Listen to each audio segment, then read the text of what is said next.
Hello， 大家好，我是金。本期我们将正式进入中末的女武神第9场比赛。上集说到，在经历了长达9个月的漫长比斗后，人生第8战，特斯拉和别西卜的比斗终于是落下了帷幕，最终以别西卜技高一筹拿起了胜利，替神明方扳平的比分来到了4比4。那么接下来，这同样是至关重要的第9场比赛，双方将会派出谁出战呢？废话不多说，赶紧进我们的正片故事。尼古拉特斯拉的舍身一击，最终还是没能触及到别西卜。第8场比赛最终由神明方别西卜拿下胜利。伴随着主持人的宣告声和神明方观众们的呐喊声，别西卜带着胜利者的姿态，头也不回地往台下走去。看完整场比赛，一开始对别西卜有成见的神明们都纷纷改变了对他的态度，嘴里嚷嚷着果然没看错这阴沉家伙，关键时候从不掉链子。对比前几场比赛，就算打赢了，要么重伤昏迷，要么断胳膊断腿，而在别西卜身上，除了一身战斗的血迹外，颇有一种还有余力再战的气势。但看似轻松取胜，实际过程有多惊险，也只有别西卜自个儿清楚。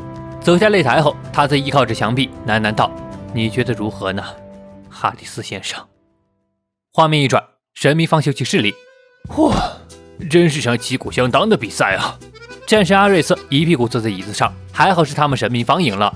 一旁的赫尔墨斯一边倒着美酒，一边说道：“那招等离子脉冲交叉拳，还真是个恐怖的绝招呢。”哦，对，没错，那招到底是怎么回事？我完全没搞明白。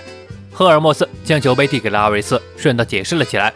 特斯拉的最后绝招是在拳头要碰到别西卜屏上的一瞬间，利用瞬间移动，让一只手臂来到别西卜身后，再配合着另一只手形成前后交叉之势，这几乎是无法躲避的必中一击。是啊，那招连我也吓了一跳呢。说到这儿，宙斯走了进来，他毫不吝啬自己的夸赞，称特斯拉那最后一招是超越神之想象的一击，要是对手不是别西卜，说不定这场比赛胜负就要改写了。这么一番话，同样印证了别西卜的强大，果然不愧是曾杀穿整个冥界的恐怖家伙。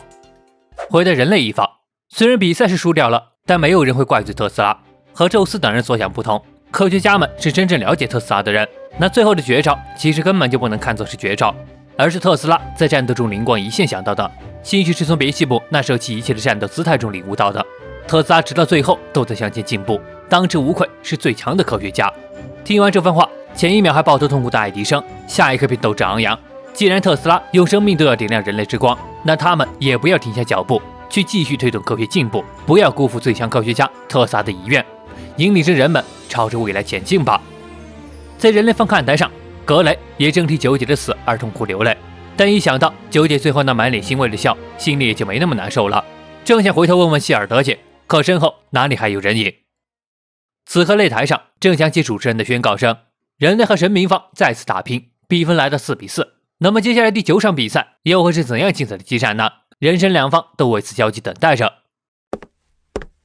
布伦希尔德此刻正阴沉着脸回到后台房间里，屋内的陈设很简洁，通往中央选手屏的边上摆着几块圆形底座，在希尔德走过的一瞬间，吕布的身影投射在上边，伴随着布伦希尔德自语：喜悦、爱、荣誉、正义、热情、纯真、尊严，还有前进。战死于擂台上绽放了夺目光彩的优秀战士，此刻又多了一位。只有回到房间里没人看到的地方，布伦希尔德才能为他们真情流泪。然而这时，一道不合时宜的声音传来：“哎呀，怎么每次来见我，部将都在哭鼻子呀？”来人正是从病房里溜出来的世家，不知何时来到了希尔德屋里，戴着个黑色眼罩，看样子眼睛的伤势还未恢复。没想到烦恼缠身的部将居然会如此沉浸在悲痛中。情绪被打断，布伦希尔德抹了把眼泪，便怒视世家，偷偷从病房里逃跑。这次又跑来别人房间里休息吗？世家大人。话音刚落，世家突然凑上来拽过他胳膊，笑眯眯地表示：“因为有件事一直想问问部将，关于你前男友齐格飞。”此话一出，布伦希尔德总是背着身子，也能从他满溢而出的酒杯看出他的情绪波动之大。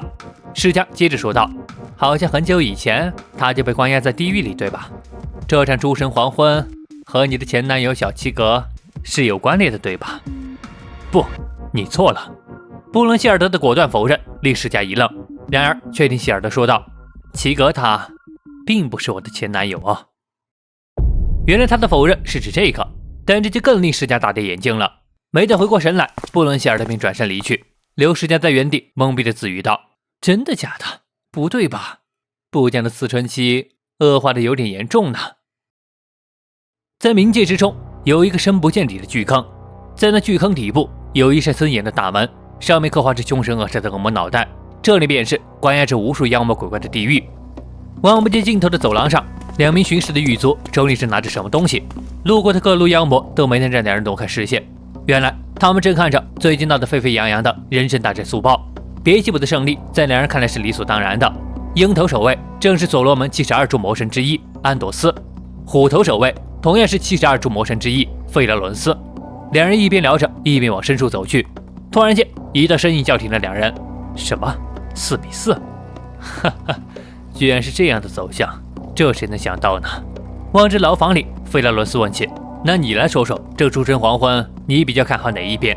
作为一个半人半神。牢房之人说道，还真是个不好回答的问题，在我真理上很难说。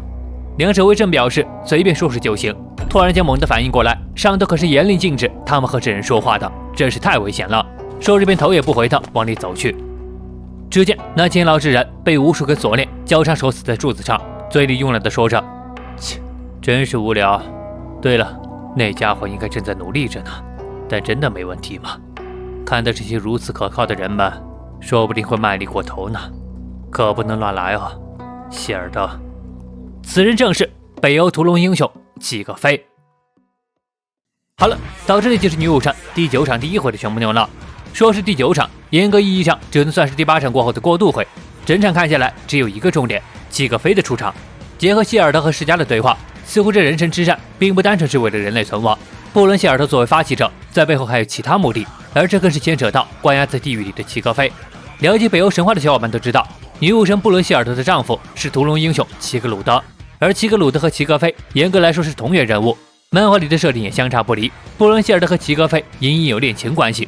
而其中希尔德说齐格飞不是她前男友，这句话就有2个意思了：一是的确不是她前男友，二是不是前男友，而是现男友。反正不管怎么说，两人都脱不了干系。目前也不清楚两人到底在背后密谋什么。大胆猜测，后文要是齐格飞顶替谁登场，他的搭档或许就是布伦希尔德吧。再作为最后压轴登场，帮人类方锁定胜局就再好不过了。当然说了这么多，在漫画后续没有更新前都是胡乱瞎猜。再说回正题，本画是安排的齐格飞登场，但人在地狱里关着呢，想必跟这第9场比赛也没啥大关系。目前看来，最有可能出战第9场的人类代表还是冲天总司、百年禁士和诺斯特拉姆斯。可按照梅村老师一贯的作风，早早出场的人物出战可能性并不高，所以这里起灵盲压一手。人类代表是已经官方发布人物设定的白色死神西蒙海耶。既然是最强狙击手，对手安排个同样是远程作战的太阳神阿波罗，应该还挺有看点的。那么大家觉得下一场会是谁出战呢？可以打在评论区哦。好了，那么喜欢女武神系列的，别忘了点赞和订阅哦。本期视频到这里就结束了，我是麒麟，我们下期见。